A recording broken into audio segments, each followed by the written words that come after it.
Avant de commencer l'histoire, dites-nous d'où vous regardez en laissant un commentaire ci-dessous. Si vous appréciez cette vidéo, n'oubliez pas de liker et de vous abonner. Passez une merveilleuse journée. Profitez de l'histoire, tout le monde. L'hôpital, la nuit, avait une atmosphère totalement différente de celle du jour. Le bruit des chariots de repas et le murmure des conversations dans les couloirs avaient disparu, remplacés par un silence uniquement brisé par le rythme régulier des pas des infirmières et le bip des moniteurs cardiaques. Sarah Mitchell traversait le couloir à la hâte, ses talons bas claquant un rythme précipité sur les carreaux froids et lustrés. Dans sa main, un petit sac contenait des affaires personnelles pour sa grand-mère. Un châle, une boîte de bonbons à la menthe qu'elle adorait, et un magazine. La longue journée de travail avait laissé ses yeux douloureux et lourds. Mais la simple pensée de mamie Hélène, la femme qui l'avait élevée depuis l'enfance, donnait de la force à Sarah.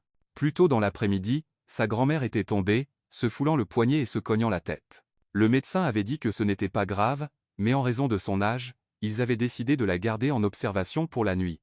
Dès que Sarah avait appris la nouvelle, elle avait éteint son ordinateur de bureau et s'était précipitée à l'hôpital. La réceptionniste lui avait donné le numéro de la chambre, 507. Mais maintenant, sous les lumières jaunes tamisées du couloir, les numéros sur les portes semblaient flous. Tout en pensant à acheter des œillets roses, les fleurs préférées de sa grand-mère, pour le lendemain, Sarah s'arrêta devant une porte légèrement entr'ouverte. Elle n'avait pas remarqué le numéro. 570. Souriante, elle pensa, elle doit déjà dormir. Je vais lui faire une surprise. Elle poussa doucement la porte. La pièce était sombre, les rideaux presque complètement tirés, la lumière du couloir se glissant juste assez pour révéler une silhouette immobile allongée dans le lit. Le cœur de Sarah s'adoucit. Lentement envahie d'affection, elle se pencha et déposa un tendre baiser sur le front de la personne. Mais au moment où ses lèvres touchèrent la peau, une paire d'yeux marron profonds s'ouvrit brusquement. Deux cris brisèrent le silence. Sarah recula d'un bond, le cœur battant à tout rompre. La personne dans le lit se redressa d'un coup, les yeux perçants et froids, une main appuyée sur les draps blancs. Ce n'était pas sa grand-mère. Pas du tout. C'était un jeune homme, le visage ciselé, les cheveux ébouriffés, des blessures encore visibles, mais dégageant une aura si puissante et distante qu'elle semblait irréelle. « Qui êtes-vous » Sa voix était basse, teintée de quelque chose qui rendait l'air tendu. Sarah se figea une seconde, puis éclata d'un rire nerveux face à sa propre erreur ridicule. « Mon Dieu, je suis tellement désolée. Je me suis trompée de chambre. Je pensais que c'était celle de ma grand-mère. » Ses sourcils se froncèrent, le coin de sa bouche esquissant un sourire, mi-moqueur, mi-las. « Est-ce que je ressemble tant que ça à votre grand-mère » ? Non, bien sûr que non. Sarah leva les mains, les yeux pleins de sincérité, son sourire maladroit illuminant son visage. J'étais juste pressée et j'ai confondu les numéros. Elle se tourna pour partir, mais sa voix grave résonna derrière elle. Restez. Sarah s'arrêta, ses épaules tremblant légèrement. Elle se retourna et croisa à nouveau ses yeux, marrons. Il n'était plus froid, mais voilé d'un étrange vide. Appuyé contre l'oreiller, il parla doucement mais fermement. Vous êtes la seule à être entrée ici sans vouloir quelque chose de moi. Sarah cligna des yeux, surprise. Ces mots énigmatiques firent tourner son cœur. Qui était cet homme dans un lit d'hôpital? Un jeune homme au visage à la fois fier et las, aux yeux à la fois distants et implorants en silence. Elle se mordit la lèvre, hésita un instant, puis sourit doucement, guidée par son instinct de réconforter les autres. Je me suis vraiment trompée de chambre. Mais si vous vous sentez seul, je peux rester un peu. Dans le silence, seul le bip régulier du moniteur cardiaque persistait, et ce fut le moment où le destin commença, quand une fille au cœur chaleureux entra dans le monde froid et secret d'un étranger sans savoir qu'il était l'un des millionnaires les plus puissants de la ville. La pièce retomba dans le silence. Dehors, dans le couloir, le grincement d'un chariot de médicaments et les voix lointaines des médecins s'estompèrent. Sarah était assise là, les mains jointes, sentant le regard de l'homme sur elle, comme s'il voyait à travers elle. James Parker, ce nom résonnait à nouveau dans son esprit. Elle l'avait certainement entendu quelque part, mais il n'évoquait rien de plus qu'une vague impression de familiarité. Il inclina légèrement la tête, regardant par la fenêtre. Le ciel était gris pâle, l'après-midi glissant vers le crépuscule.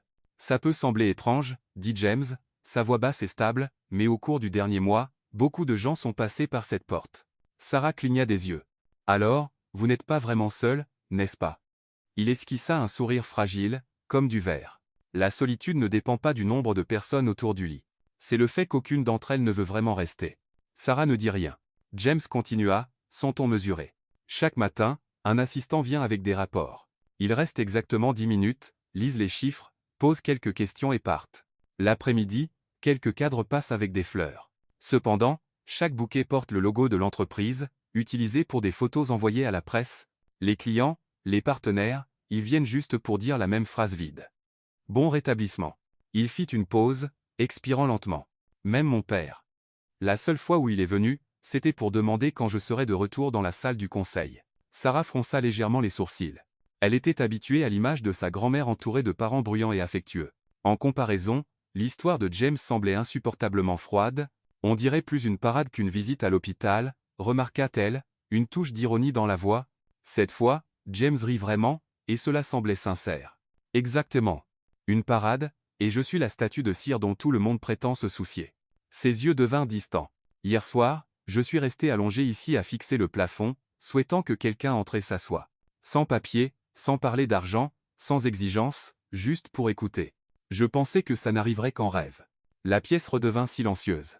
Sarah pouvait entendre le léger accroc dans sa voix, bien qu'il essayât de le masquer par son calme. Elle s'adossa à la chaise, les bras croisés, croisant son regard. « Eh bien, votre souhait vient de se réaliser. Sauf qu'au lieu d'un ange, le destin vous a envoyé une fille qui s'est trompée de chambre. » Quelque chose scintilla dans le regard de James.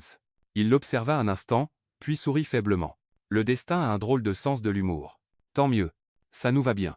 Sarah haussa les épaules, ses lèvres esquissant un demi-sourire. Je suis spécialisé dans les visites surprises au mauvais endroit, au bon moment. Sa plaisanterie allégea l'atmosphère. Les épaules de James se détendirent, son expression moins fermée. Après une pause, Sarah inclina la tête. Vous n'avez pas d'amis proches? James hésita. Yen ai.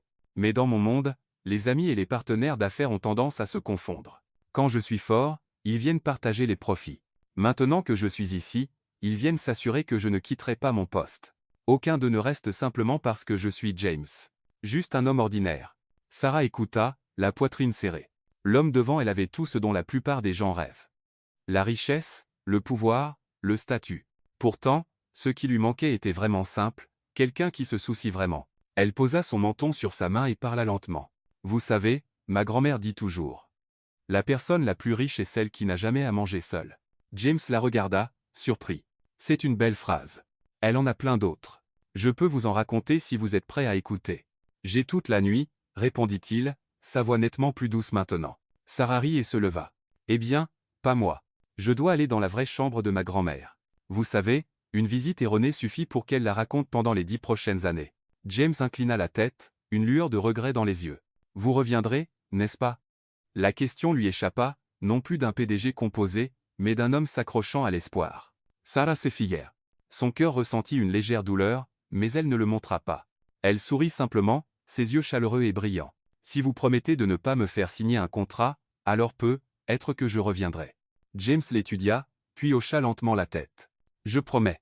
Elle hocha la tête en retour, se dirigeant vers la porte. Avec la main sur la poignée, elle regarda par-dessus son épaule, taquine mais sincère. Vous savez, parfois les souhaits se réalisent juste parce qu'une femme s'est perdue. James la fixa du regard. La porte se ferma, laissant la pièce aussi silencieuse qu'auparavant. Pourtant, son cœur ne se sentait plus complètement vide. Pour la première fois depuis des semaines, James Parker avait quelque chose à attendre avec impatience. Le lendemain, après avoir apporté du yaourt à Mamie Helen et lui avoir rappelé de ne pas trop bouger, Sarah hésita devant la chambre 570. Elle se demandait si elle était trop audacieuse. Après tout, l'homme à l'intérieur était encore un parfait étranger. Elle ne comprenait même pas pleinement pourquoi il avait voulu qu'elle revienne. Mais ses yeux de la veille, des yeux qui portaient à la fois de la fierté, et un désir silencieux de quelque chose de simple, ne la laissaient pas partir. Elle frappa doucement. Entres. Sa voix grave résonna immédiatement, comme s'il avait attendu. Sarah poussa la porte. James était assis contre les oreillers, un magazine à la main. Quand il la vit, ses yeux s'illuminèrent, bien que sa voix restât décontractée. Je pensais que vous ne tiendriez pas votre promesse. Sarah posa son sac sur la chaise, les bras croisés.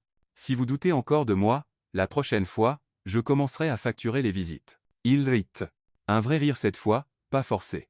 Je peux payer, mais honnêtement, je n'ai jamais engagé quelqu'un juste pour venir parler. Alors, considérez aujourd'hui comme un essai gratuit. Sarah s'assit, posant son coude sur la coudoir. Mais attention, je parle beaucoup. J'ai toute la journée, répondit James, mi-sérieux, mi-taquin. Sarah sourit et se lança dans des histoires de sa vie quotidienne. Comment la réunion de la veille avait traîné 2 heures de plus parce que son patron aimait inspirer tout le monde en lisant ses propres emails à voix haute. Ou comment son voisin du dessous cuisinait le dîner en chantant du karaoké, transformant tout l'immeuble en salle de concert. Au début, James ne faisait que sourire, mais bientôt des éclats de rire sincères jaillirent, adoucissant même les bleus au coin de sa bouche. Vous savez, Sarah baissa la voix comme si elle allait révéler un secret d'État. Je suis célèbre au travail pour mon talent à transformer les ordinateurs en piscine à café. James haussa un sourcil, les lèvres frémissant. C'est-à-dire? C'est-à-dire que quand je suis stressé, la probabilité que je renverse du café sur mon clavier triple, ils ont même mis ma photo sur la porte du bureau avec la légende ennemi public numéro 1 des claviers. James éclata d'un rire sonore, le son emplissant la chambre d'hôpital silencieuse. Si vous étiez PDG de mon entreprise, les actionnaires feraient des crises cardiaques tous les jours. Donc, en gros, vous m'invitez à dissoudre votre conseil d'administration. Sarah posa son menton sur sa main, les yeux pétillants de malice. Pas une mauvaise idée. Peut-être que votre entreprise se transformera en usine de lingettes pour clavier. Ils se regardèrent et rirent à nouveau. Leur rire résonna dans la pièce, un espace trop habitué au silence et au bourdonnement des machines. Quand le rire s'estompa, James inclina la tête. Strange. Je n'aurais jamais pensé qu'une histoire sur des claviers noyés pouvait me faire me sentir aussi léger. C'est ma spécialité, transformer les tragédies technologiques en comédie de la vie, dit Sarah avec fierté. Et vous? En dehors de signer des contrats à $1 million, avez-vous des hobbies amusants? James parla lentement. Je joue aux échecs. Aux échecs? Sarah feignit d'être choquée. Ah, ça explique pourquoi vous regardez les gens comme si vous calculiez leur prochain mouvement. Vraiment? Absolument. Sarah hocha la tête avec conviction. Même maintenant, je parie que vous pensez. Si je dis quelque chose de mal, cette fille va me mettre échec et mat. James se figea un instant, puis rit à nouveau. Vous êtes vraiment une adversaire redoutable. Je suis tout le contraire. Sarah haussa les épaules. Je perds généralement dès l'ouverture.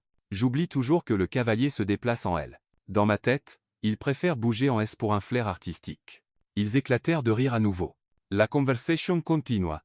Sarah lui raconta l'histoire de son chat, Mischief, une petite menace qui avait un jour mâchouillé le chargeur de son ordinateur portable, la forçant à convaincre son patron qu'une tempête électromagnétique avait eu lieu. James écoutait attentivement, ses yeux suivant chacune de ses expressions animées. Il ne parlait pas beaucoup, mais quand il le faisait, ses commentaires étaient incisifs, transformant l'échange en un va-et-vient spirituel. Vous devriez faire attention, dit James en feignant le sérieux. J'ai entendu dire que les chats ressemblent souvent à leurs propriétaires. Alors, je dois être une catastrophe ambulante, moi aussi, rit Sarah. Tiens va. Au moins, je nettoie après moi, contrairement à Mischief. Peut-être, mais je commence à aimer ce genre de catastrophe. Les mots lui échappèrent inopinément, figeant l'air. James la regarda rapidement, comme s'il craignait qu'elle le prenne mal. Mais Sarah ne fit que hausser un sourcil, son sourire malin mais doux. Si c'est un compliment, je le prends. Mais souvenez-vous, cette catastrophe est sans retour possible. James rit à nouveau, ses yeux plus doux qu'auparavant. Le temps passa vite. Quand Sarah jeta enfin un coup d'œil à l'horloge, près d'une heure s'était écoulée. Elle se leva, prenant son sac. Ma grand-mère attend son émission de cuisine. Si je suis en retard, elle me grondera pour avoir laissé son ragoût brûlé. James hocha la tête, mais sa voix ralentit. Vous reviendrez, n'est-ce pas? Sarah le regarda. Dans ses yeux, elle vit quelque chose de fragile et de sincère, si différent de l'image forte et intouchable d'un homme comme lui. Elle sourit, intelligente mais tendre. Je pense que oui, mais seulement si vous promettez la prochaine fois de me raconter une histoire amusante au lieu de me faire pitié. Je promets, dit James, son regard ne quittant jamais le sien. Sarah hocha la tête, puis sortit. Quand la porte se ferma, James s'adossa à l'oreiller, un léger sourire persistant sur ses lèvres. En lui, quelque chose d'inconnu remuait, comme une pièce froide et sombre venait d'être éclairée par un petit rayon de soleil. Le lendemain, Sarah n'avait plus de bonnes raisons de retourner à l'hôpital. Mamie Hélène avait été libérée, maintenant confortablement installée chez elle, sirotant du thé et ordonnant à sa petite-fille d'acheter quelques pots de chrysanthèmes pour décorer le balcon, et pourtant, alors qu'elle se tenait dans une petite librairie près de son bureau, les yeux de Sarah s'arrêtèrent sur l'étagère de science-fiction. Elle se souvint soudain de la façon dont les yeux de James s'étaient illuminés quand ce genre avait été mentionné. Presque sans réfléchir, sa main saisit 2 livres, l'un d'Isaac Asimov et l'autre un roman moderne, dont James avait parlé la veille. Elle rit toute seule. Qu'est-ce que je fais à apporter des livres à un homme que je viens juste de rencontrer? Mais ensuite, elle pensa, si ça le fait sourire, peut-être que ça en vaut la peine. Cet après-midi-là, Sarah entra dans l'hôpital. Cette fois, elle ne se donna pas l'excuse de rendre visite à sa grand-mère. Elle se dit qu'elle déposerait juste les livres, 5 minutes, puis partirait. Mais au fond, elle connaissait la vérité. Elle voulait revoir le sourire d'hier. Quand la porte de la chambre 570 secondes ouvrit, James leva les yeux. Une pile épaisse de documents reposait dans ses mains. Son expression était sérieuse au début, mais dès qu'il vit Sarah, Son visage s'adoucit instantanément. « Je pensais que vous ne reviendriez pas, dit-il doucement. « Moi aussi, admit Sarah avec un haussement d'épaule. Mais ensuite, j'ai vu ces 2 livres et j'ai pensé, si vous êtes coincé ici pendant un mois, vous deviendrez probablement fou sans quelque chose à lire. » Elle posa les livres sur la table à côté de son lit. James les fixa, puis leva les yeux, son expression comme celle d'un enfant surpris par un cadeau de Noël inattendu. « Vous vous êtes souvenu de ce que j'ai dit hier? » Bien sûr. Sarah sourit légèrement. « Ma mémoire ne me fait défaut que pour les délais. » James prit un des livres et feuilleta quelques pages. Ses longs doigts, encore marqués de légères éraflures, effleurèrent le papier comme s'il s'agissait de quelque chose de précieux. Ses yeux brillaient plus fort que Sarah ne les avait jamais vus. « Merci, dit-il, la voix basse mais sincère. Personne ne m'a jamais apporté quelque chose qui me corresponde autant. » Sarah faillit lancer une plaisanterie pour détendre l'atmosphère, mais elle capta la gratitude sincère dans son regard. Décontenancée, elle s'assit sur la chaise à côté de lui. « En fait, commença James, mettant le livre de côté, je lisais des livres comme ceux-ci quand j'étais enfant. Ma mère me les achetait souvent. Elle disait que si le monde réel était trop froid, je devais trouver de la chaleur dans des mondes imaginaires.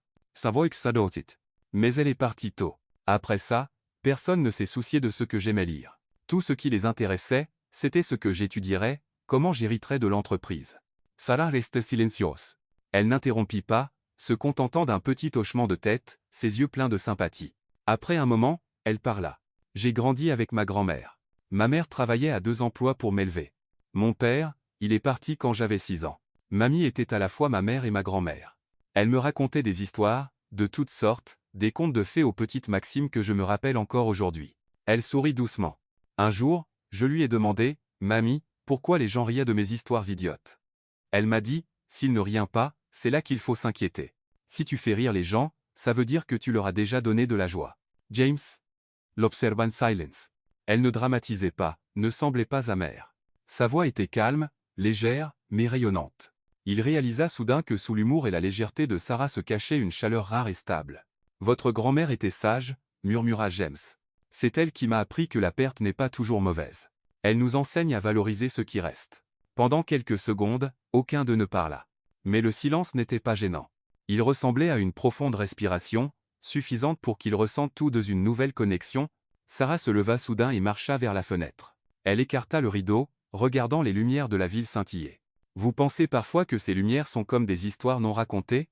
Chaque maison, chaque fenêtre, sa propre histoire. » James parut surpris. « Je n'y avais jamais pensé comme ça. »« Alors essayez, » dit Sarah, se retournant, les yeux pétillants. « Quelque part là-dehors, peut être que quelqu'un regarde ces mêmes lumières, souhaitant que quelqu'un entre dans sa vie, juste pour s'asseoir et écouter. » James l'étudia longuement. Puis, pour la première fois, il hocha la tête, comme s'il acceptait une vérité qu'il n'avait jamais considérée. « Vous n'êtes comme personne que j'ai jamais rencontré, » dit-il lentement. « En bien ou en mal ?» Sarah plissa les yeux. « Si bien que je ne peux même pas le mettre en mots. » Elle rit, mais cette fois pas pour briser le moment, plutôt pour l'adoucir. « Vous feriez mieux de garder ce livre, alors. Je reviendrai une fois que vous l'aurez fini, pour tester si vous l'avez compris. Ce défi est plus difficile que de signer un contrat d'1 milliard de dollars, » dit James, le coin de sa bouche se relevant en un rare sourire. « Parfait. Au moins une fois, vous ferez quelque chose qui n'est pas pour l'argent, » répondit Sarah, les yeux brillants de malice. James rit. Mais derrière ce rire, il le sentit clairement. Cette fille n'apportait pas seulement du rire. Elle lui rappelait une époque où quelqu'un se souciait vraiment. Quand les conseils étaient simples, quand être avec quelqu'un ne nécessitait pas de mur. Alors que Sarah se levait pour partir, il l'appela soudain. « Sarah. Qu'est-ce qu'il y a ?» Elle se tourna, la main sur la poignée de la porte. James la regarda, hésitant un instant avant de parler doucement. « Merci d'apporter les petites choses qui semblent si grandes. » Sarah se figea un instant, puis sourit. « Ce sont les petites choses qui nous maintiennent en vie, James. Souvenez-vous-en. » La porte se ferma, mais cette fois, le cœur de James ne se sentait plus vide. Au lieu de cela, il restait avec un nouveau livre, un nouveau rappel, et un sourire qu'il savait qu'il attendrait de revoir. Dans les jours qui suivirent, la routine de Sarah changea discrètement. Le matin, elle allait au travail. À midi, elle prenait une salade rapide. En fin d'après-midi, elle s'arrêtait à la petite boutique de fleurs au coin pour un bouquet de marguerites blanches ou de lavande avant de se rendre à l'hôpital sur le chemin du retour. Pas besoin de rendez-vous. À ce moment-là, James était déjà habitué au son de son toc-toc, 2 coups, puis un rythme spécial inventé par Sarah. Pour ne pas me tromper de chambre à nouveau. Les infirmières commencèrent à la remarquer. L'une d'elles taquina. « Petite amie ?» Sarah se contenta de sourire légèrement. Une visiteuse très dévouée. James entendit et haussa un sourcil. Assez dévouée pour transformer cette chambre d'hôpital en bibliothèque et en salle de cinéma. Elle répondit froidement, ça dépend si le patient se comporte bien. Ils créèrent de petits rituels. Sarah ouvrait la fenêtre de quelques centimètres pour laisser entrer le soleil du soir, changeait l'eau du vase et y glissait une touillette en bois. Pour que les fleurs aient un ami à qui raconter des histoires. James empilait ses documents et leur faisait une révérence comme un vieil acteur quittant la scène. Être qu'on n'aura pas besoin l'un de l'autre ce soir. Elle enroulait soigneusement le chargeur, pour qu'il ne touche pas le cadre du lit. La technologie ne devrait pas trébucher par négligence. Ces petits gestes, côte à côte, devinrent quelque chose de chaleureux et inexplicablement réconfortant. Un après-midi, Sarah apporta son ordinateur portable. Soirée cinéma, annonça Hal, rapprochant une chaise du lit. Quelque chose de léger avec de la romance, avec la ville la nuit et de la bonne musique. Vous êtes vraiment sérieuse avec la musique, taquina James. L'amour peut attendre, mais pas mes oreilles. Ils choisirent un film romantique classique. L'écran s'illumina. La lumière bleue se reflétait dans les yeux marrons de James et la courbe des lèvres de Sarah. Les haut-parleurs de l'hôpital grésilèrent au début, alors elle trifouilla les paramètres. Vous voyez? Compétences de survie. Nettoyer les ordures, nettoyer l'argent, et nettoyer les doutes. James Ritt. Ajoutez nettoyer mes rapports. Ils regardèrent, faisant parfois des commentaires discrets. Sarah mit une image en pause. Vous voyez ce plan? La ville au loin est floue comme un souvenir, mais la lampe au premier plan brille comme quelque chose de non dit. James hocha la tête pensivement, être regardant un film pour la première fois avec son cœur ouvert plutôt qu'avec son esprit d'affaires. Vers la fin, juste au moment où les protagonistes allaient s'embrasser sous la pluie, le flux se figea, leurs lèvres suspendues à un souffle l'une de l'autre, le cercle de chargement tournant sans fin. James lui lança un regard malicieux. On devrait essayer pour de vrai? Sarah, imperturbable, tapa légèrement sa main. Non, je n'aime que la version originale, pas les copies piratées. Sa réplique rapide le fit rire aux éclats, le son faisant trembler le vase de marguerite. D'accord. Marmonna Sarah. Il est temps d'apaiser les dieux du Wi-Fi. Elle passa sur les données de son téléphone. Si la facture grimpe, c'est vous qui payez. James feignit le sérieux. Envoyez-moi la facture. Je paierai avec une histoire de ma vie. Bien essayé. Elle ferma les yeux un instant. Mais assurez-vous que cette histoire est un rebondissement. Le rebondissement de ce jour-là fut James lui racontant comment, à 10 ans, il s'était caché dans une bibliothèque au plafond en Floride, dévorant 3 romans de science-fiction d'affilée, pour étouffer le bruit des disputes de ses parents. Le son des assiettes qui se cassent à sa propre orbite, dit-il. Parfois droite, parfois courbe, parfois en spirale. Sarah n'interrompit pas. Elle posa simplement sa main sur la rambarde du lit, près de ses longs doigts marqués de cicatrices, maintenant en voie de guérison. Et vous avez appris à écouter le son des mots au lieu du verre qui se brise, dit-elle doucement. Un autre jour, ils ne regardèrent pas de film. Sarah apporta un jeu d'échecs de voyage. Je suis nulle aux échecs, admit-elle. Mais j'aime comment le plateau oblige 2 personnes à vraiment se regarder. James plaça les pièces facilement d'une main, l'autre encore bandée. Impressionnante, ocha Sarah. Je suppose que votre signature de contrat à une main est aussi au point. Quand c'est nécessaire, répondit-il, mais pas maintenant. Ils jouèrent. Sarah ouvrit délibérément avec un mauvais coup, pour voir s'il le remarquerait. Le cavalier se déplace en L. James sourit.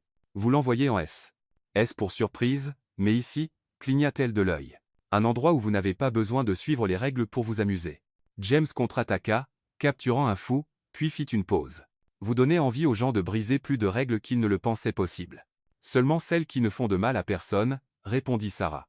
Un autre après-midi, elle apporta une petite enceinte Bluetooth. La musique, déclara-t-elle, c'est comme ça qu'on adoucit l'éclat des lumières d'hôpital. Elle lança une playlist de jazz douce, le saxophone lisse comme de la soie, le piano comme des pas sur un plancher en bois. James s'adossa, fermant parfois les yeux, parfois regardant ses doigts taper le rythme sur la rambarde du lit. La seule chose que j'ai jamais battue dans la vie, taquina Sarah, c'est le rythme. Je ne vais pas rivaliser, dit James, parce que je perdrai définitivement. Peu à peu, la chambre 570 devint leur lieu de rencontre. Parfois, l'assistant de James venait avec des documents, se contentant de hocher poliment la tête à Sarah avant de se retirer. Allez-y, travaillez. Je vais sortir, offrit-elle. James secoua la tête. Plus tard, quand la porte se ferma, Sarah, mi-plaisante, mi-sérieuse, dit, vous n'avez pas peur que les gens disent que je vous distrais? Je me concentre exactement sur ce que je devrais, répondit-il calmement, si calmement que cela la décontenança un rare instant. Certains jours, James s'entraînait à marcher dans le couloir avec une infirmière. Sarah marchait à ses côtés, ne lui tenant pas la main, juste assez près pour qu'elle soit là s'il en avait besoin.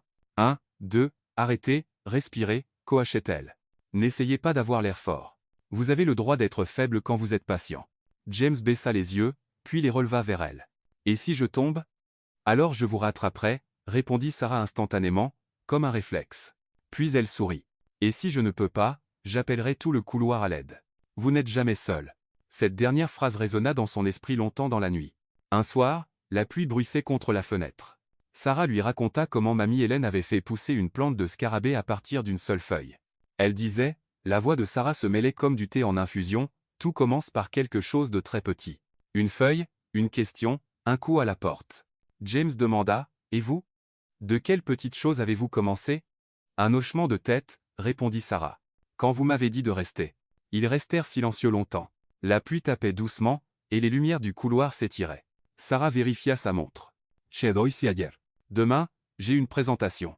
Si je la rate, ce sera votre faute pour m'avoir rendu accro au film. James se redressa, comme pour faciliter la séparation. Si vous la ratez, appelez-moi. Je frapperai assez fort pour couvrir les critiques. Pas besoin, dit Sarah, prenant son sac. J'ai de la fierté, vous savez. À la porte, elle se tourna soudain, inclinant la tête. Vous avez quelque chose à dire? Comme une dernière réplique de film juste avant le générique, James réfléchit un instant. Rien d'assez bon pour l'instant. Alors gardez-le, sourit-elle. Les meilleures répliques arrivent souvent tard. Leur lien se construisit brique par brique, une chanson, une page de livre, un coup d'échec, une blague parfaitement timed. Pas de grandes promesses. Mais chaque soir, quand il entendait son rythme de toc-toc, 2 coups puis un, James redressait son oreiller, lissait sa couverture, comme un garçon rangeant sa chambre avant l'arrivée d'un ami. Une fois, Sarah apporta une boîte de biscuits au beurre qu'elle avait fait elle-même. « Je pensais que vous ne cuisiniez que des répartis, » dit James, prenant une bouchée. « Les deux, » répondit-elle, mais ne les confondez pas. Les biscuits sont croustillants, les réponses sont douces. Il goûta, puis hocha la tête. D'où? Dangereux. Dangereux? Parce que les gens en veulent plus, dit-il doucement, les yeux fixés sur elle. Sarah s'appuya sur la chaise, répondant légèrement. Alors gardez-en un pour la prochaine fois. Parfois, elle parlait du travail. Pas d'inondation de café aujourd'hui, rapporta TL. Mais j'ai transformé une réunion tendue en un brainstorming respirable. Comment? En posant la seule question que personne n'osait, qu'est-ce qu'on essaie de faire à part prouver qu'on a raison? James rit, bien que ses yeux s'approfondissent. Si vous rejoigniez mes réunions du conseil, les gens parleraient probablement 2 fois moins et écouteraient 2 fois plus, ajouta Sarah. C'est le vrai profit. La nuit, quand Sarah partait, James restait avec une chanson qui s'effaçait, un livre à moitié lu, et le parfum de la lavande. Parmi tout cela, la seule certitude était de savoir que quelqu'un reviendrait. Sa solitude ne disparaissait pas, mais elle s'écartait, laissant place à quelque chose de nouveau, comme les derniers rayons de lumière du jour, encore chauds même après que le soleil soit parti. Parfois, il essayait d'écrire. Pas des rapports, pas des emails, mais des fragments maladroits de prose. Une personne a frappé, écrivit-il. Pas un médecin, pas un assistant. Elle a frappé 2 fois, puis une. Et dans le silence entre ses coups, j'ai entendu une histoire que j'ai être toujours voulu raconter. Cette nuit-là, avant de se coucher, Sarah reçut un court message. Le film d'aujourd'hui, la version originale. Elle fixa l'écran et sourit sans répondre. Aucun mot n'était nécessaire. Demain, quand elle frapperait avec ce rythme familier, la réponse serait là dans leurs yeux, un sourire mûri par l'anticipation, comme un fruit suspendu à la fenêtre de la chambre 570, d'où au toucher. Cet après-midi-là, le soleil traversait les longues fenêtres de l'hôpital, posant un ruban doré fin dans le couloir. Sarah arriva avec son toc-toc habituel, 2 coups, puis un. James était déjà assis, une attelle attachée à son épaule, des chaussures de training à semelles souples aux pieds. À côté de lui se trouvait un déambulateur emprunté à la kinésithérapie. Aujourd'hui, je veux essayer de marcher plus loin, dit-il. Sa voix était calme, mais Sarah perçut une trace de fierté mêlée de nervosité. Règle de sécurité. Elle leva 3 doigts, une expression faussement sérieuse mais ludique sur le visage. Feu vert signifie avancer. Feu jaune signifie ralentissez et reposez-vous. Feu rouge signifie asseyez-vous immédiatement. Pas besoin de prouver quoi que ce soit. Et feu vert avec des paillettes? James haussa un sourcil. C'est la récompense. Une histoire que je n'ai pas encore racontée. Il sourit, vaincu. Une infirmière attacha un moniteur de fréquence cardiaque à son poignet, donna quelques instructions rapides, puis recula. Sarah marcha à sa droite, ne le touchant jamais. Elle tint sa promesse dès le début. Je marcherai à vos côtés. Si vous avez besoin de moi, je serai là. Les premiers pas furent prudents, comme marcher sur l'eau. La prise de James se resserra légèrement sur le déambulateur, ses yeux fixés devant, les muscles se tendaient et se relâchaient sous le tissu fin de sa chemise. Sarah suivait son rythme, sa respiration stable comme une musique de fond. Le couloir était silencieux, sauf pour le grincement lointain d'un chariot et l'odeur piquante de l'antiseptique. 1, 2, compta-t-elle doucement, stable. Feu. Vert. Ils passèrent le premier coin. Sur le mur était accrochée une photo en noir et blanc des toits de la ville. Les tuiles posées comme des écailles de poisson. James y jeta un coup d'œil, et le moment où ses yeux quittèrent le sol, son talon vacilla. Le déambulateur pencha légèrement. Pendant un battement de cœur éternel, son corps vacilla. La main de Sarah était là, sans à-coup, pressant doucement son coude, le stabilisant sur un sol ferme. Feu jaune, murmura-t-elle. Pose ici. James s'immobilisa, sentant le poids revenir à ses genoux. Le moniteur bipa une fois alors que son rythme cardiaque s'accélérait. Il expira, riant à moitié de lui-même. J'ai presque tombé. Presque? Répéta Sarah calmement. Mais vous n'êtes pas tombé. Et même si c'était le cas, il y a toujours une équipe de secours. Demain. Ses doigts s'éloignèrent, ni trop lentement, ni trop vite. James fixa droit devant, et lentement quelque chose dans son regard changea, comme du brouillard essuyé d'une vitre. J'ai peur. Sa voix ne portait aucune trace de sourire ironique cette fois. J'ai peur que personne ne soit là pour tendre la main. Les mots tombèrent lourdement, sans drame, mais pesants. Sarah marqua une pause, puis inclina la tête, plaçant sa réponse exactement là où elle devait être. Mais maintenant, vous m'avez. Elle s'arrêta, les coins de ses lèvres s'incurvant, pas pour taquiner, mais pour affirmer. Et vous feriez mieux de vous y habituer. L'air changea. Les lumières fluorescentes brillaient toujours. Le couloir sentait toujours l'alcool. Mais ces mots allumèrent autre chose, une lueur innommée. James la regarda plus longtemps que d'habitude. Puis il hocha la tête, petit mais certain. Feu vert? Demanda-t-il. Feu vert, répondit Sarah. Ils continuèrent. Cette fois, James ne regarda plus la photo. Ils comptèrent les pas, passant des chaises en plastique bleu et un distributeur automatique qui clignotait avec des lumières LED. À la fenêtre du fond, Sarah toucha le cadre, signalant le feu jaune. Récompense, dit-elle, fouillant dans la poche de sa veste. Où sont les paillettes? Taquina James, sa respiration plus stable maintenant. Les paillettes, c'est le rebondissement. Sarah s'appuya contre le mur, regardant dehors. Ma grand-mère a un jour supplié un voisin pour une petite bouture de vigne. Juste 3 feuilles. Tout le monde disait qu'elle ne survivrait pas. Elle l'a plantée dans une boîte de lait vide et lui parlait tous les jours. 1 mois plus tard, 2 nouvelles feuilles ont poussé. Puis elle s'est accrochée à un fil qu'elle avait tendu, puis a grimpé sur le rebord de la fenêtre. 3 ans plus tard, tout le balcon était vert. Les paillettes, c'était que personne n'y croyait sauf celle qui en prenait soin. James écouta comme s'il écoutait de la musique. Il regarda le soleil striper les carreaux, puis jeta un coup d'œil à sa main, la même main qui l'avait stabilisé quand le déambulateur avait basculé. Donc, vous pensez que je suis cette vigne? Je pense, réfléchit-elle, que tout le monde est parfois une feuille solitaire. Certains ont juste besoin d'un rebord auquel s'accrocher. Certains ont besoin de quelqu'un d'assez patient pour continuer à leur parler. Il rit doucement.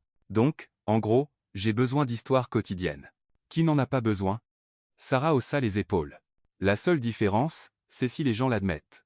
Ils se reposèrent 2 minutes, puis firent demi-tour. Cette fois, James leva les jambes plus haut, son pas régulier et stable. À la fin du couloir, l'infirmière lui fit un pouce levé.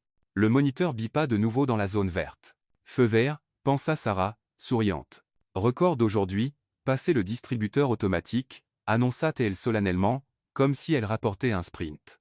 Objectif de demain. Le palmier en pot. Point de contrôle charmant, sourit James. Y a-t-il un prix? Bien sûr. Elle sortit un post-it jaune avec une médaille tordue dessinée dessus. Champion des obstacles de couloir, édition 5e étage. Édition limitée, unique en son genre. Il le prit soigneusement, comme s'il s'agissait d'un trésor fragile. Je vais l'encadrer. Ne faites pas ça. Sarah secoua la tête. Épinglez-le simplement à votre cœur. James rit doucement. Cette fois, pas aigu, mais bas, ancré dans sa poitrine. De retour dans sa chambre, il s'abaissa sur le lit, ses épaules enfin détendues. Sarah versa de l'eau chaude dans un gobelet en papier et le fit glisser vers lui. Elle ne demanda pas. Est-ce que ça fait mal?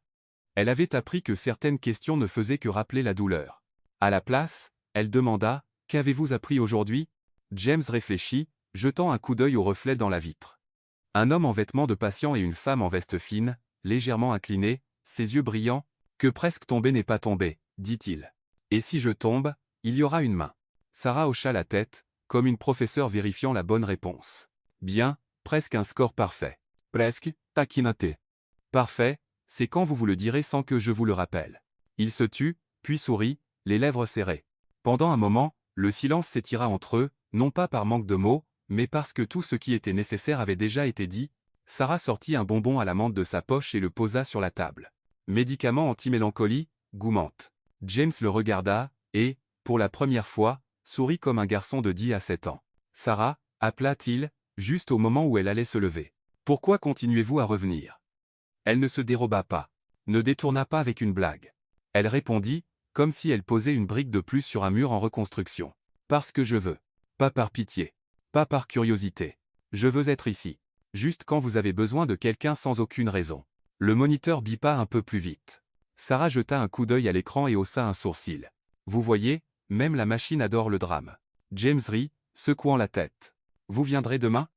Demanda-t-elle. Si vous me promettez une chose. Elle croisa les bras dans une expression faussement sévère. Quoi donc? Promettez que la prochaine fois que vous presque tomberez, vous vous souviendrez de ce que ça fait d'avoir une main à votre coude, et vous n'aurez pas honte d'en avoir besoin. James la regarda, cette fois sans hésitation. Je promets. Avant de partir, Sarah redressa les tiges de lavande dans le vase, soutenant celle qui pendait avec une touillette à café. Elle tira le rideau, laissant juste une bande de lumière. À la porte, elle toucha le bord du lit où il s'était assis tout seul plus tôt, sans aide. Feu vert, James, murmura-t-elle avec un sourire. Ademain. La porte se ferme. Seul dans la pièce, James retira le moniteur de poignet. La dernière lecture scintillait encore faiblement, comme les paillettes promises par Sarah. Il lissa le post-it et ouvrit son carnet, écrivant une simple ligne sous la date d'aujourd'hui. Il y avait une main. Cette nuit-là, il s'endormit tôt, non pas de fatigue, mais parce que, pour la première fois, le sommeil vint comme une couverture chaude doucement tirée sur ses épaules, tissée de pas, d'histoire, d'un bonbon à la menthe, et de la promesse qu'il devrait s'habituer à ne plus être seul. Ce matin-là, l'hôpital brillait plus fort que d'habitude. Le soleil inondait les couloirs blancs immaculés, se reflétant sur les murs de verre poli. Le médecin informa James qu'il était apte à sortir. Ses blessures majeures avaient guéri. Son état était stable, et tout ce qu'il lui fallait maintenant était de continuer la kinésithérapie pendant un certain temps. Sarah arriva comme d'habitude, portant un petit bouquet. Elle pensait simplement être là pour dire au revoir à un nouvel ami, pour le féliciter de retourner à sa vie réussie.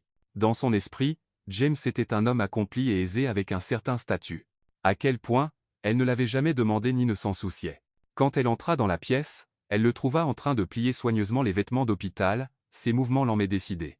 À côté de lui se trouvait une valise en cuir haut de gamme, clairement livrée par quelqu'un d'autre. Le grand jour. Sarah sourit, posant le bouquet sur la table. Adieu au mur blanc. Bienvenue dans le monde extérieur. Sans vous, ces murs m'auraient englouti tout entier, répondit James, sa voix basse mais sincère. Les mots la firent hésiter, mais avant qu'elle ne puisse répondre, son téléphone sonna. Son assistant appelait pour confirmer que la voiture attendait à l'entrée principale. James hocha la tête, puis se tourna vers elle. « Venez avec moi. » Ils entrèrent dans le couloir. Au début, tout était ordinaire. Les infirmières hochaient la tête, un médecin souriait et le félicitait de son rétablissement, mais en approchant du hall principal, l'atmosphère changea. De loin, Sarah entendit les clics des appareils photo et le bourdonnement des voix. Quand ils sortirent de l'ascenseur, la scène la figea sur place. Une rangée de voitures de luxe s'étendait dehors. Des limousines noires élégantes avec un SUV en escorte. Les reporters s'entassaient à l'entrée, les caméras pointées sur les portes de l'hôpital. Ils criaient à l'unisson. James Parker, Monsieur Parker, quand retournerez-vous à l'entreprise? Monsieur Parker, allez-vous porter plainte contre celui qui a causé l'accident? Les yeux de Sarah s'écarquillèrent, son corps se radit. Elle se tourna pour regarder James. Il ne montra aucune surprise, se contentant de redresser ses épaules, son visage se crispant une seconde avant de retrouver son calme. Instantanément, plusieurs hommes en costume noir, assistants et gardes du corps, l'entourèrent, le protégeant et le guidant en avant. L'un d'eux se pencha légèrement et parla rapidement. « La voiture est prête, Monsieur Parker. La presse a reçu l'ordre de garder ses distances. » Son cœur battait à tout rompre au son de Monsieur Parker. Des fragments de mémoire affluaient. Une couverture de magazine économique montrant un jeune homme sur une scène de sommet international, un article de Forbes mentionnant James Parker, milliardaire autodidacte qui avait bâti un empire de cybersécurité. L'esprit de Sarah vacilla. Il n'était pas juste prospère ou riche comme elle l'avait supposé. C'était cet homme, l'un des noms les plus en vue au monde, un milliardaire poursuivi par les médias. Elle resta figée. James remarqua immédiatement le choc dans ses yeux. Alors que les reporters criaient son nom, il se tourna et saisit fermement sa main. « Sarah !» Sa voix était profonde, urgente au milieu du chaos. « Je suis toujours l'homme que vous avez rencontré dans cette chambre d'hôpital. Celui qui lit des livres, rit des éclaboussures de café, et craint de presque tomber. Ne me regardez pas comme eux. Sarah déglutit difficilement, son esprit en ébullition. Elle murmura, décontenancée mais honnête. Je savais que vous aviez de l'argent, mais je ne savais pas que Forbes vous couvrait. Il serra doucement sa main. Son regard, si sincère, traversa les clics incessants des caméras. Vous êtes la seule qui me fait oublier combien d'argent j'ai. La seule qui ose discuter, plaisanter, me voir comme un homme, pas comme un titre. J'ai besoin que vous gardiez ça pour moi. Sarah se tenait au milieu de la tempête de la presse, essoufflée et submergée. Mais la chaleur de sa prise, la supplication brute dans ses yeux, la stabilisèrent. Elle prit une profonde inspiration, puis hocha légèrement la tête. D'accord, mais vous devrez vous habituer au fait que je ne resterai jamais silencieuse comme tous les autres. Le coin des lèvres de James s'incurva en un léger sourire, chaleureux, teinté de tristesse. Il hocha la tête, et ainsi, sous les flashs des caméras, ils avancèrent ensemble, un monde d'opulence et de bruit attendait juste dehors. Mais à ce moment, Sarah réalisa que ce n'était pas la limousine ou les gardes du corps qui faisaient battre son cœur. C'était sa main. La même main qui avait un jour presque perdu l'équilibre, maintenant tenant la sienne avec une confiance inébranlable. Cet après-midi-là, après avoir quitté l'hôpital, James invita Sarah à dîner, disant que c'était pour la remercier. Il la laissa choisir, et elle le conduisit dans une rue familière, s'arrêtant devant un petit café niché sous l'ombre d'un vieil amandier. Son enseigne en bois était usée, et une lumière dorée filtrait à travers les vitres. Le doux son d'une guitare acoustique s'échappait. James s'arrêta, légèrement surpris. « Ichi »« Oui »« Sarah Saurit. Je déteste les endroits chics. Le café ici est bon, et le prix est moins cher qu'une de vos chemises. » Il rit et la suivit à l'intérieur. Le café n'était pas bondé. Quelques étudiants étudiaient dans leurs cahiers. Un couple âgé partageait du thé, et une jeune serveuse essuyait les tables. Sarah choisit une table en bois près de la fenêtre. James s'assit, se sentant à la fois étranger et à l'aise. Personne ne le regardait comme s'il était important. Pas de chuchotement sur sa fortune. Pour eux, il n'était qu'un client parmi d'autres. « Que voulez-vous boire » demanda Sarah, les yeux pétillants. « Ce que vous commandez habituellement » répondit-il. « Choix dangereux. » taquina-t-elle. « Je suis célèbre pour commander des boissons juste pour les regarder, pas pour les boire. Alors je les boirai pour vous. » Ils rirent tous les deux. La serveuse apporta 2 cappuccinos. Sarah utilisa sa cuillère pour dessiner un cœur bancal dans la mousse, puis inclina le menton vers lui. « Eh bien, ce cœur semble avoir besoin de soins d'urgence, » dit James, riant plus librement qu'il ne l'avait fait depuis longtemps. « C'est juste une version d'essai, » cligna-t-elle de l'œil. « Je n'ai jamais été doué pour faire les choses parfaites. Mais parfois, l'imperfection semble plus réelle. » James la fixa quelques secondes. Cette simple phrase toucha quelque chose de profond en lui. Il hocha doucement la tête. J'avais oublié ce que ça faisait que l'imperfection soit acceptable. Sarah commença à partager de petites histoires quotidiennes. Au bureau aujourd'hui, tout le monde s'est battu pour l'imprimante. À la fin, j'ai créé un planning. Celui qui était en retard devait acheter des pâtisseries. À la fin de la journée, nous avions 3 lots de douceur à partager. James rit à gorge déployée. L'image d'une salle de conseil sévère contrastait hilaramment avec l'idée de collègues rivalisant pour une imprimante pour gagner des desserts. Et ma grand-mère, continua Sarah, tous les matins, elle va au parc pour faire du tai chi, mais elle ne le fait jamais en silence. Elle transforme une séance en rassemblement de marché. 1, 2, 3, et la semaine prochaine, quelqu'un apporte des brioches cuites. James écouta, ses yeux s'adoucissant. Des histoires petites et triviales, mais elles apaisaient quelque chose en lui. Vous savez, dit-il doucement, pour la première fois, je me sens ordinaire. Juste un homme dans la ville, pas un nom sur une couverture de magazine. Sarah sirota son café, inclinant la tête. Donc, être ordinaire est un luxe pour vous. Il rit, hochant la tête. Peut être que oui. Ils restèrent silencieux un moment, la douce guitare jouant à travers un petit haut-parleur, la brise bruissant dehors. James ressentit quelque chose d'étrange dans sa poitrine, léger, chaud, libre de calcul. Je pensais, dit-il lentement, qu'une fois sorti de l'hôpital, je devrais retourner directement aux réunions, aux projets, aux stratégies, mais assis ici avec vous, je réalise que certains moments valent plus que 100 contrats. Sarah le regarda, son regard clair et lumineux. Elle ne répondit pas, se contentant de sourire. Et ce sourire lui en dit assez. Peu, être, juste peu, être, avait-il trouvé un endroit où revenir. Quand ils quittèrent le café, les lampadaires projetaient une lumière dorée sur le chemin pavé. Sarah marchait à ses côtés, les mains dans les poches de sa veste, ses cheveux flottant dans la brise du soir. Presque sans réfléchir, James tendit la main et prit la sienne. Elle tressaillit légèrement, puis serra doucement en retour. À ce moment, il n'y avait ni flash de caméra, ni regard curieux, juste 2 personnes, ordinaires et calmes, marchant côte à côte sous les lampadaires jaunes. Et pour la première fois depuis des années, James Parker se sentit vraiment heureux. L'appartement de Mamie Hélène se trouvait dans un vieil immeuble en briques rouges, son escalier en bois grinçant à chaque pas. Quand Sarah ouvrit la porte, James hésita un instant. Une légère odeur de tarte aux pommes s'échappait. Une lumière dorée filtrait de la petite cuisine, et tout à l'intérieur semblait à l'opposé du monde fastueux auquel il était habitué. La table en chêne était couverte d'une simple nappe à carreaux. Dessus, Mamie Hélène avait déjà disposé une marmite fumante de soupe au poulet, une salade colorée, du pain grillé, et une tarte aux pommes chaudes luisantes de beurre. « Entrez », sourit Mamie Hélène. « Il n'y a pas de règle ici. » James hocha légèrement la tête et tira une chaise. À ce moment, Miss Kiff, le chat Fluffy, sauta sur le siège à côté de lui, manquant de faire tomber une cuillère dans le saladier. « Oh, encore !» s'exclama Sarah, se précipitant pour écarter le chat. James se contenta de rire, ramassant la cuillère tombée et la reposant soigneusement. « Tsenestrian. Mon entreprise est généralement plus chaotique que ça. » Mamie Hélène haussa un sourcil à cette vue. « Si vous pouvez gérer ce chat, peut-être que vous pouvez gérer ma petite fille. » Sarah rougit écarlate tandis que James riait et hochait la tête en accord. Le dîner se déroula avec le doux cliquetis des couverts. James porta une cuillerée de soupe à sa bouche, la vapeur de poulet et de céleri le ramenant à une enfance lointaine. Le pain était croustillant, la salade fraîche et éclatante, ordinaire mais étonnamment bonne. « C'est délicieux », admit-il sincèrement. « Juste un repas de tous les jours », répondit simplement Mamie Hélène, ajoutant plus de salade dans son assiette. « Manguets ». James se tut un instant. Il était habitué au dîner avec des menus élaborés, mais jamais personne ne lui avait servi une louche supplémentaire de soupe ou ajouté plus de légumes dans son assiette comme ça. Pendant qu'il mangeait, Sarah partageait de petites histoires de sa journée, et Mamie Hélène intervenait parfois avec des remarques spirituelles. « Hier au Techi, mon ami a dit que la soupe au poulet est bonne pour le cœur, alors je l'ai cuisinée aujourd'hui. Jichus moi si ça marche. » James hocha la tête. « Mon cœur se sent déjà plus fort. » Sarah lui lança un regard moqueur, mais tous trois éclatèrent de rire. Quand vint le dessert, Mamie Hélène apporta la tarte aux pommes, la coupant en carénets. L'odeur de la cannelle emplit la cuisine.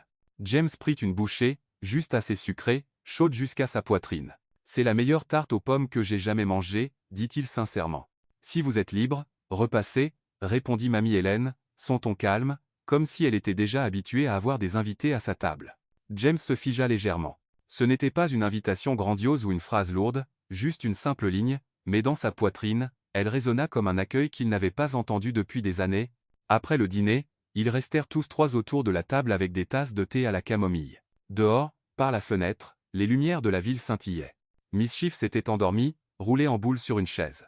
James s'adossa, regardant la grand-mère et la petite fille rire ensemble. Leur voix remplissait le petit appartement, un morceau plus chaud que n'importe quelle musique qu'il avait entendue dans des fêtes somptueuses. Il parla doucement, presque pour lui-même. « Merci de m'avoir offert une soirée comme celle-ci. » Sarah se tourna vers lui, un peu surprise, mais voyant l'émotion sincère dans ses yeux, elle se contenta de sourire en réponse. Quand James partit, Mamie Hélène l'accompagna à la porte. La brise nocturne balaya le couloir. Elle posa simplement une main sur son épaule et dit « Prenez soin de vous. Si vous êtes libre, revenez pour le dîner. » James inclina la tête, un rare sourire s'étendant sur ses lèvres. Cette nuit-là, assis dans son luxueux appartement, ces simples mots résonnaient encore dans son esprit. Pour la première fois depuis des années, James sentait que quelqu'un l'attendait quelque part, et il savait que cet endroit n'était pas une grande salle de conseil, mais une petite cuisine éclairée d'une lumière jaune chaude, l'odeur de la tarte aux pommes, et une fille qui lui faisait croire qu'être ordinaire pouvait être la chose la plus heureuse de toutes. Dans les jours qui suivirent le dîner chez Mamie Hélène, la presse se rapprocha. Les gros titres s'étalaient en première page. Le milliardaire James Parker, une employée de bureau, une Cendrillon réelle. Des photos d'eux faisant des courses, assis dans un café, et même James tenant Mischief dans le petit appartement apparurent en ligne. Les réseaux sociaux bourdonnaient, certains louant une romance de conte de fées, d'autres ricanant qu'il s'agissait d'une chasse à l'or. Sarah lut les mots, le cœur lourd. Au bureau, les collègues chuchotaient dans son dos. Ce soir-là, quand James vint la chercher, les reporters l'assaillirent. Les flashs explosèrent. « James, est-ce vraiment votre petite amie? Qui est-elle? Vous utilisez-elle » Sarah se figea, paniquée, prête à reculer, mais James saisit sa main, la tirant fermement à ses côtés. Sa voix résonna, stable, pas de commentaire. Il la guida dans la voiture et démarra à travers les lumières aveuglantes. À l'intérieur, Sarah tremblait. « Je ne peux plus supporter ça. Il me traite comme une blague. Je ne veux pas que ma grand-mère soit mêlée à ça, et je ne veux pas que vous perdiez votre réputation à cause de moi. Peut-être que je devrais arrêter. » James se tourna vers elle, la tension dans les yeux. Ne dis pas ça, Sarah. Le téléphone sonna, l'interrompant. La voix de son assistant retentit. Son père, William Parker, l'attendait au domaine. Le salon était vaste, avec des lustres en cristal projetant une lueur froide. William posa le journal sur la table, sa voix tranchante comme du verre. « Essaies-tu de transformer cette famille en cirque ?»« C'est ma vie privée, » répondit James calmement. « Privée ?» ricana William. « Tu es le visage de cette entreprise. Cette fille est ordinaire. En dessous de toi, Metsi Fin Maintenant. » Depuis l'embrasure de la porte, Sarah se tenait figée, entendant chaque mot. Son cœur se serre. James prit une profonde inspiration, son ton résolu. « Tu ne m'as jamais demandé une seule fois si j'étais heureux. Je le suis avec Sarah. » La voix de William se durcit. « Tu perdras le respect du monde entier. » James croisa les yeux de son père. « Si c'est le prix, je le paierai. Je la choisis. » Secouée, Sarah se détourna, les larmes piquant ses yeux. James la suivit, saisissant sa main dans le jardin. « Je ne peux pas te laisser tout sacrifier pour moi, » pleura-t-elle. « Je ne suis qu'une fille normale. C'est parce que tu es normale que je me sens humain à nouveau, » dit James avec force, la tenant fort. « J'ai tout eu. Mais seulement avec toi, j'ai un foyer. » À ce moment, la grille s'ouvrit. Les reporters qui attendaient se précipitèrent, micro et caméra levés. « James, l'aimez-vous vraiment? Votre père s'y oppose.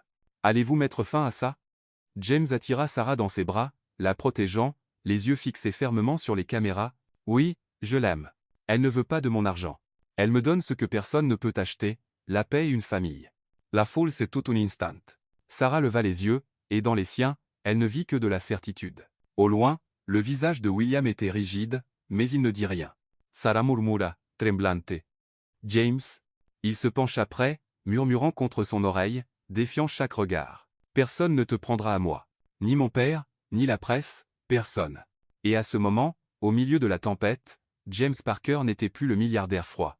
Il était simplement un homme se tenant droit pour protéger la femme qu'il aimait. Après cette nuit chaotique, Sarah pensait que James s'éloignerait. Elle se prépara à un message froid, une explication d'excuse qui dirait « Je suis désolé, je ne peux pas ». Mais au lieu de cela, l'après-midi suivant, on frappa à sa porte de manière familière. Quand elle ouvrit, James se tenait là, tenant un bouquet de tulipes blanches, vêtu d'une simple chemise. Ses yeux n'étaient plus tendus comme la veille, mais clairs et stables. « Je suis venu pour le dîner, » dit-il fermement. « Votre grand-mère m'a dit. Si vous êtes libre, passez. Aujourd'hui, je suis libre. » Sarah cligna des yeux, abasourdie. Avant qu'elle ne puisse répondre, Mamie Hélène apparut de la cuisine, son tablier saupoudré de farine. « Entrez alors, » dit-elle chaleureusement. « Pas de presse ici, pas de bruit, juste de la soupe au poulet et du pain. » Le repas de ce soir-là était aussi simple que toujours, soupe de tomates, viande rôtie avec de la purée de pommes de terre, et une tarte aux pommes parfumée. James s'assit sur la vieille chaise en bois près de la table pendant que Miss Schiff sautait à nouveau, cette fois se roulant en boule sur ses genoux comme pour déclarer « Cette place est à moi ». Mamie Hélène rit à cette vue. « Bien. Si le chat vous fait confiance, peut être que moi aussi. » Sarah rougit furieusement, mais James se contenta de hocher la tête, ses yeux brillants de chaleur. Tout au long du repas, ils partagèrent de petites anecdotes. Mamie Hélène raconta comment le voisin avait juste rénové son balcon. Sarah parla d'une histoire sur des collègues planifiant un pique-nique, et James partagea quelques souvenirs de ses jours d'étudiant que peu avaient entendus. Pas une seule fois ils ne mentionnèrent l'argent, l'entreprise ou la presse. Quand le dîner fut terminé, ils restèrent tous trois autour de la table avec des tasses de thé à la camomille. James posa les tulipes sur la table, puis parla lentement mais avec certitude. « Hier soir, devant la presse et mon père, je l'ai dit clairement. Ce soir, je veux le dire à nouveau. Ici, dans cette cuisine, je te choisis, Sarah, et je veux que ta grand-mère le sache aussi. » La pièce devint silencieuse. Le cœur de Sarah battait fort alors qu'elle le regardait. Mamie Hélène resta silencieuse un moment, puis esquissa un petit sourire, posant sa main sur la table. « Si vous avez fait votre choix, alors prenez une autre part de tarte. Ici, on fait plus confiance aux actions qu'aux mots. » James laissa échapper un doux rire, mais ses yeux scintillaient. Il coupa une autre part de tarte, la mangeant lentement, comme s'il avalait la promesse qu'il venait de faire. Cette nuit-là, alors que James se préparait à partir, Mamie Hélène l'accompagna à la porte. Avant de la fermer, elle parla franchement. « Faites attention sur la route, et souvenez-vous, ne laissez pas ma petite fille affronter les tempêtes seule. » James hocha la tête, serrant la main de Sarah. Son regard était résolu, comme s'il mettait fin à tous les doutes. Il ne se détournait pas. Il avait choisi, et il protégerait ce choix de toutes ses forces. Dans la voiture sur le chemin du retour, Sarah était assise à ses côtés, son cœur tremblant mais apaisé. Elle murmura. « Je n'aurais jamais pensé qu'un simple dîner pouvait autant compter. James se tourna, prenant sa main. Pour moi, c'était le dîner le plus important de ma vie parce qu'il y avait une famille et qu'il y avait toi. Sous la pâle lueur des lampadaires, Sarah sourit, sachant que désormais, au milieu de chaque tempête extérieure, ils avaient trouvé un refuge bien à eux. 6 mois s'étaient écoulés depuis la nuit où James avait publiquement défendu son amour devant son père et la presse. Assez de temps pour que ses blessures guérissent complètement, pour que les potins publics se calment, et pour que les chuchotements sur Cendrillon et le milliardaire s'estompent en arrière-plan. En affaires, James retrouva sa forme habituelle. Parker Industries prospéra avec des projets réussissant les uns après les autres, forçant les actionnaires à rester silencieux sur sa vie privée. William Parker, bien qu'il n'ait jamais ouvertement approuvé, cessa de soulever la question de la rupture lors des réunions du conseil. Sarah restait la même employée de bureau simple, mais vivait maintenant un nouvel équilibre. Une partie de sa vie dans le monde glamour de James, une partie dans l'appartement chaleureux avec Mamie Hélène. Elle et James trouvèrent une étrange harmonie, assistant à des événements grandioses le matin, puis passant la soirée dans leur café de quartier ou allongés sur le canapé avec une boîte de pizza chaude à regarder des films ensemble. Lydia, le nom autrefois lié à des rumeurs et des gros titres malveillants, disparut complètement des médias. Son silence ne fit que renforcer la relation de James et Sarah. Ce soir, la petite cuisine de Mamie Hélène brillait de lumière de bougies. Sur la table, à côté de la soupe au poulet et de la salade, se trouvait une bouteille de vin rouge apportée par James. Le célèbre milliardaire, vêtu simplement d'une chemise, était occupé à couper une tarte aux pommes avec la grand-mère de Sarah. Quand tout fut prêt, Mamie Hélène leva son verre, ses yeux pétillants de joie. À la mauvaise chambre qui a conduit Sarah au bonhomme. Les rires emplirent la cuisine. James se tourna vers Sarah, son regard doux et profond. Il se pencha plus près, chuchotant à son oreille. « Cette prière solitaire que j'ai faite cette nuit-là, elle vous a amené à moi. » Sarah sourit, la malice dansant dans ses yeux. « Et mon erreur maladroite s'est révélée être la meilleure affaire de votre vie. » La table éclata de rire. James ne put s'en empêcher. Il se pencha et embrassa ses lèvres. Doux, certain, une déclaration au monde. C'était un amour qui ne pourrait jamais être remplacé. Dehors, par la fenêtre, les lumières de la ville scintillaient. À l'intérieur de cette petite cuisine, ils avaient prouvé que parfois, une erreur, entrée dans la mauvaise chambre d'hôpital, était en réalité la porte vers un bonheur durable. Cette histoire n'avait pas besoin de se terminer par un contrat de mariage ou une grande cérémonie. Elle se concluait avec simplicité. Un baiser, un foyer, et un amour qui avait surmonté tous les préjugés, et pour James, un homme qui pensait autrefois tout avoir mais vivait dans la plus profonde solitude, cette erreur était devenue le plus grand miracle de sa vie.